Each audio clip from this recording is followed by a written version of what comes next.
महरूब के एपिसोड 56 के आगाज में हम देखते हैं कि खाला को फलक सारी बातें बताती है, जिसके बाद खाला कहती है कि अब मेरी बेटी यहाँ पे रहेगी और इसको कहीं और धक्के खाने की बिल्कुल ज़रूरत नहीं है और किंजा की बातों में भी आने की ज़रूरत नहीं है। अब मैं अपनी बेटी का खुद ख्याल रखूँगी। ये सारी बातें सुन के फलक खुश हो जाती है, लेकिन दूसरी तरफ हम देखते हैं कि सोनिया भी घर में वापस आ जाती है और वो खूब खरी खरी फलक को सुनाती है और कहती है कि तुम्हारी हिम्मत भी कैसे हुई कि तुम यहाँ पे आई हो और मेरी माँ को इस वक्त अपनी बातों में उलझा रही हो। मैं बिल्कुल अलाउ नहीं करूँगी कि तुम इस वक्त वापस यहाँ पे आके हमारे सरों पर बैठ जाओ। इतने मुश्किल और गुर्बत के हालात हमने गुजारे और तब तुम्हें हमारा ख्याल नहीं आया। अब मैं तुम्हें बिल्कुल भी यहाँ पे नहीं रखूँगी। तुम्हारी वजह से तैमूर से मेरी शादी नहीं हो सकी और साथ ही साथ वो कहती है कि तुम्हारी वजह से जुल्फी भी दरबदर की ठोकरें खाने पर मजबूर हो गया। मेरी जॉब और मेरी मेहनत के बाद अब अच्छे दिन आए हैं, तो मैं तुम्हें बिल्कुल भी इस घर में रहने की इजाज़त नहीं दूंगी। साथ ही साथ वो अपनी माँ को भी धमकियाँ देती है कि अगर तुमने फलक को यहाँ पे रखने की कोशिश की तो मैं तुम्हें भी यहाँ से निकाल दूंगी। दूसरी तरफ हम देखते हैं कि फलक दरवाजे पर खड़े होकर बहुत रोती है और सोनिया की मिन्नतें करती है कि मुझे अंदर आने दो, लेकिन सोनिया बिल्कुल दरवाज़ा नहीं खोलती और उसको कहती है कि यहाँ से दफ़ा हो जाओ और मुझे आइंदा अपनी शक्ल मत दिखाना। वहाँ पे बिल्डिंग का गार्ड भी आ जाता है और वो फलक को कहता है कि यहाँ पे आप शोर मत करें, यहाँ से चली जाएं। दूसरी तरफ हम देखते हैं कि तैमूर फिर से एक बार से सोचों में गुम होता है। वो देखता है, सोचता है कि किस तरह से किंजा भाभी ने उनकी ज़िंदगियों में जहर घोला।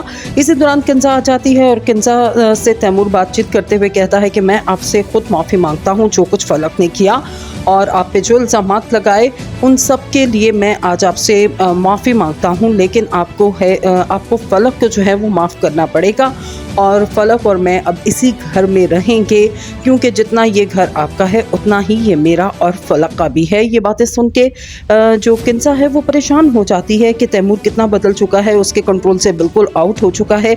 वो तमाम बातें सोचती है कि किस तरह से उसने खुद अपने पाँव पर हथौड़ा मारा और शुरू में जब तैमूर फलक को मुँह नहीं लगा रहा होता था तो उसने ही इन दोनों की सुलह करवाई और इसी ने इसका निकाह भी करवाया।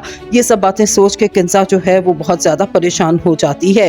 वो अपनी भाभी की बातों को भी याद करती है जो कहती है कि गरीब घर की अगर तुम वीरानी लेके आओगी तो वो तुम्हारे कंट्रोल में रहेगी। सोनिया की बातें भी उसे याद आती हैं, जिस तरह से सोनिया उसे कहती थी तैमूर से शादी के बाद अब तैमूर तो आपके हाथ से गया और तैमूर के साथ साथ सारा बिजनेस और घर भी जो है वो किंजा आपके हाथ से निकल जाएगा। किंजा ये सब बातें सोच के परेशान होती है। उधर तैमूर जो है वो फलक को हर जगह ढूंढ रहा होता है, क्योंकि फलक घर छोड़ के चली गई है। ये उसके भाभी और काम करने वाली से मालूम होता है, जिसके बाद वो हर जगह फलक को इस वक्त ढूंढ रहा होता है और किंजा भी मान जाती है कि ठीक है तुम फलक को वापस इस घर में ले आओ। दूसरी तरफ हम देखते हैं कि सोनिया माँ को सोता हुआ छोड़ के एक बार फिर से घर से बाहर हो जाती है। वो सुहेल को फ़ोन करती है और पूछती है कि सुहेल आप कहाँ हैं। सुहेल की गाड़ी ख़राब होती है और वो रोड पे मौजूद होता है और उसको एड्रेस अपना शेयर करता है, जिसके बाद सोनिया उससे मिलने के लिए घर से निकल जाती है। उधर माँ फिर एक बार से जाग जाती है और वो सोचती है कि उसकी अपनी औलाद कितनी खुदगर्ज़ है जो अपनी माँ की बिल्कुल परवाह नहीं करती, जबकि दूसरी तरफ फलक ने हमेशा उसकी खाला का जो है वो साथ दिया और हमेशा उनकी फ़िक्र करती थी और ना सिर्फ फ़िक्र करती थी, हमेशा उनके सारे काम जो थे वो फलक ही करती थी। अब वो पछता रही हैं कि फलक के साथ उन्होंने ज़िंदगी भर कभी भी अच्छा सलूक नहीं किया, उसको मारा हमेशा और उसको जलील किया। उसके बावजूद फलक उनसे हमेशा मोहब्बत करती रही है। ये सारी बातें एक तरफ चल रही होती हैं, जबकि दूसरी तरफ हम देखते हैं कि किंजा अपने बच्चों के खूब जाके जो है वो उनकी क्लास लेती है और उनको कहती है कि चाचू को तुमने ये सारी बातें क्यों बताई। दूसरी तरफ हम देखते हैं कि तैमूर रोड्स के ऊपर जो है वो फलक को ढूंढ रहा होता है। अब आने वाली किस्त में देखना होगा कि एक तरफ सोनिया जो है वो सुहेल से मिलने जाती है और अब किस तरह से तैमूर उनको देखता है और आने वाले दिनों में जो है वो क्या सिचुएशन होती है।